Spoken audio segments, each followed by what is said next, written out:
Okay, the lighting's really bad and I apologise. There's not much I can do about it. Hello, thank you for joining me. Today I am doing a book UNHAUL. Forgot what it was called then. So I have a big pile of books here that I'm getting rid of. And I've known that I wanted to get rid of them for a while. They've literally just been sat like as a pile over here. But I haven't got rid of them. But we're finally selling them. Yeah.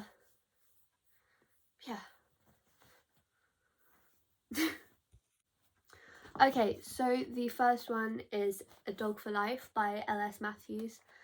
I got this a while ago. And I think I read it once. And like I liked it. But it's not the kind of thing that I really want to reread. It's not... Yeah, I don't know. I don't really remember much about it. So there's a chance I didn't finish it. But... yeah, it's not the kind of thing that even if I did read it, I'm not planning on rereading it. And it's just a bit unnecessary. Like, on my bookshelf. Okay, so next one are two. And they're pretty similar to each other. They're not actually in like the same series or anything, but still. And I don't know if you can see here, but I have like my whole Horrible Histories collection with the exception of a couple that are over there and I can't be bothered to go and get them. And like these are quite similar. And sorry. And so I've been given these, but I don't know, I just don't really like them very much. I've read them a couple of times. Same with the Horrible Histories ones. I don't think I can bear to get rid of Horrible Histories, just because like it's been there my entire life. But yeah, so I am getting rid of these two, just because they're not really the same as Horrible Histories. They're the kind of similar style. I don't know. Okay, so the next one is This Book Is Not Good For You by Pseudonymous Bosch. I'm pretty sure that's a pen name. Yeah, I don't know, I think I started reading it. I never finished it. And I don't think it was because like I deliberately DNF'd it because I didn't like it. I think I just kind of got distracted and was just a bit like,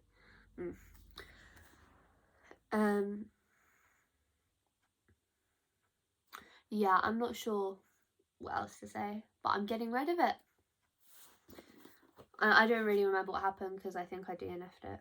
Yeah, not deliberately. So the next one is The Sleeping Army by Francesca Simon. I remember I read this a few times and they're actually like, it was actually really good. It was kind of like Magnus Chase, except like a little bit younger or something like that. It's a bit different, but yeah, it's kind of similar to like Left on Her Own. She's drawn to the Lewis chessmen and Heimdall's horn. Unable to resist, she blows into the horn, and it is quite similar to Arusha and the End of Time, now that I think about it. Yeah, but I read this a couple of times, but I think I've just kind of grown out of it, and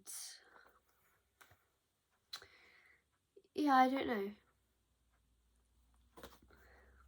I'm not planning on rereading it, I guess. So the next three are all by Philip Pullman. And he's a really popular author, but I just never really liked his books. So I've had a few. I've also got a couple of others. I had His Dark Materials ones, but I think I gave them to my brother because he wanted to read them and then he didn't like them. So then he got rid of them.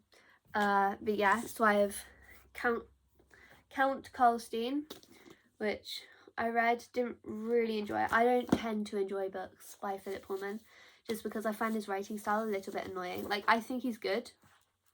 There's just something about them. I don't know. Yeah.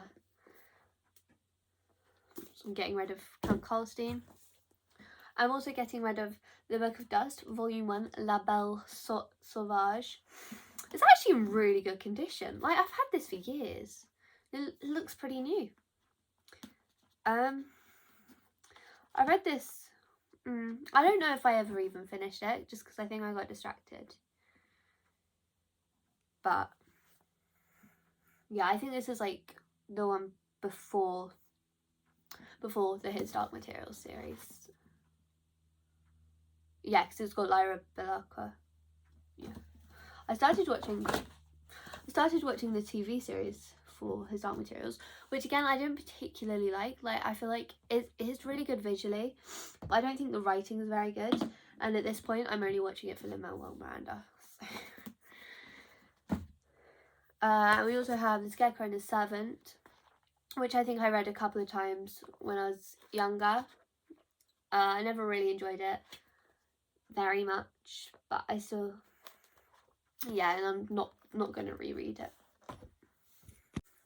So next I have Trouble in Chewtonia. I think this is about like a boy that goes on a carousel and then he gets stuck in the World War. No, not the World War, the Cold War. And something. I don't know. I read it, but it's been a while.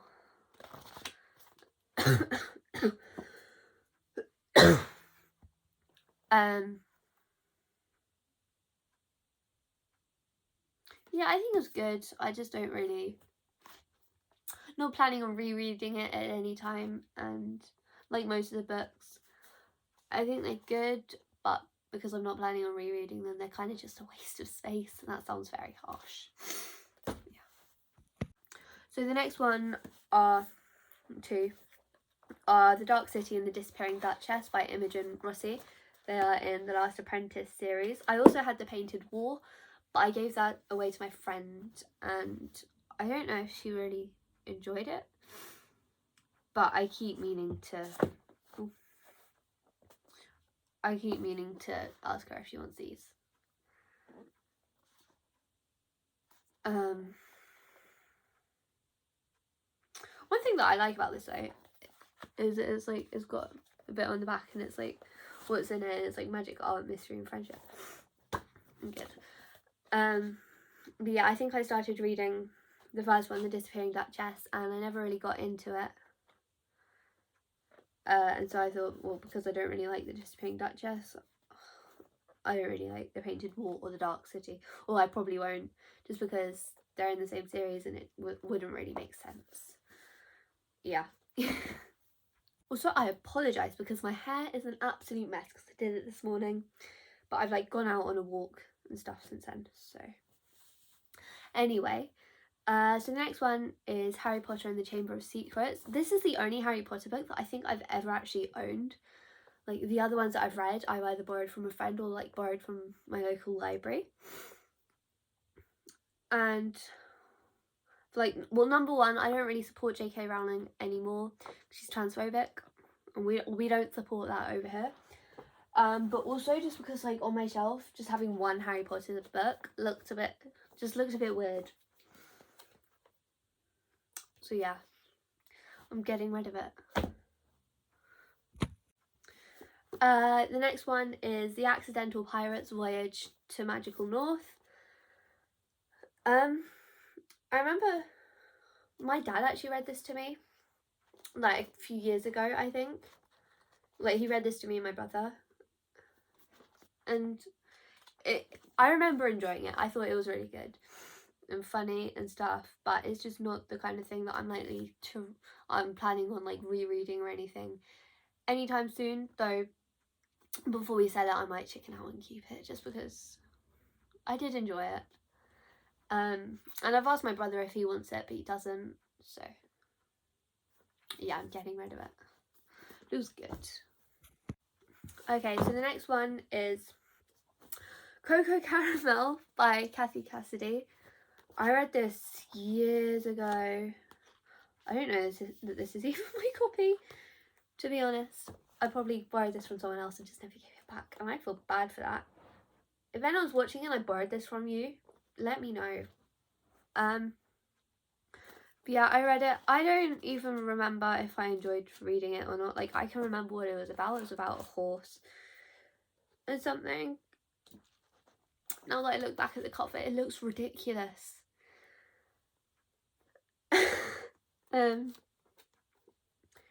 Yeah, it was definitely the kind of thing that I'd have enjoyed years ago.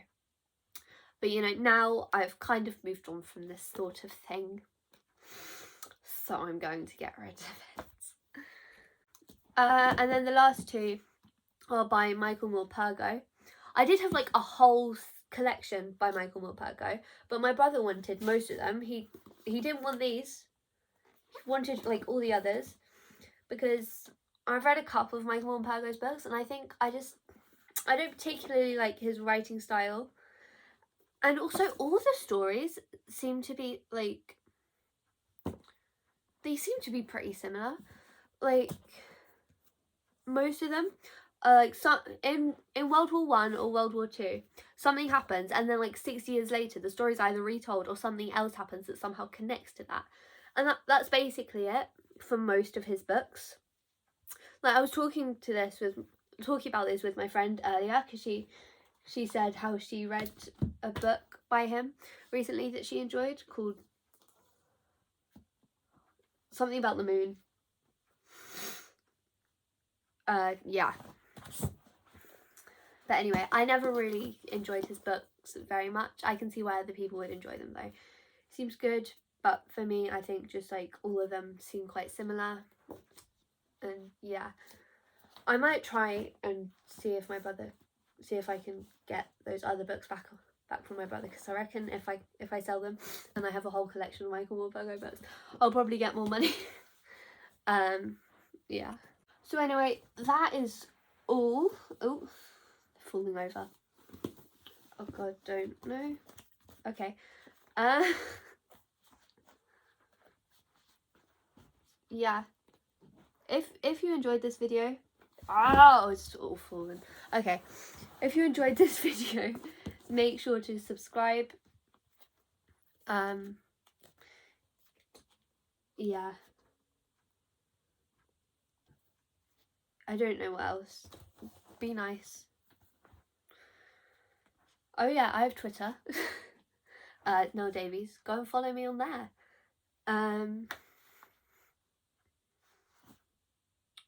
Yeah, also on the 1st of December, which I worked out is 9 days from now, from the day that I'm filming, I'm starting a readathon. It's not my own readathon, it is Zoe's from Book Hooked. I did just do a video like yesterday about my TBR for it. It's booked for the holidays, and I'm really excited, and I'll be doing reading vlogs for all of those books. But at the moment I am in a dilemma, because one of the books has just arrived and it looks so good, and I really want to start reading it, but I can't until the 1st of December. But like, I have genuinely ran out of books to read, so that's why the readathon was a really good excuse, like, for me to buy more books. But yeah, so that's fine. Anyway, if you enjoyed this video, please make sure to subscribe and also like it, so that I know that you like this kind of video. Anyway, yeah, bye.